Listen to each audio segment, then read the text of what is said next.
त्रिदलं त्रिगुणाकारं त्रिनेत्रं च त्रियायुधं त्रिजन्म पापसंहारम् एकबिल्वं शिवार्पणम् त्रिशाखैः बिल्वपत्रैश्च अच्छिद्रैः कोमलैः शुभैः तव पूजां करिष्यामि एकबिल्वं शिवार्पणम् कोटिकन्या महादानं तिलपर्वतकोटयः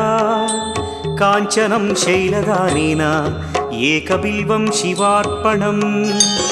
काशीक्षेत्रनिवासं च कालभैरवदर्शनौ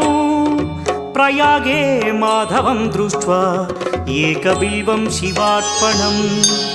इन्दुवारे व्रतं स्थित्वा निराहारो महेश्वर नक्तं हौष्यामि देवेश एकबिल्वं शिवार्पणम् रामलिङ्गप्रतिष्ठा च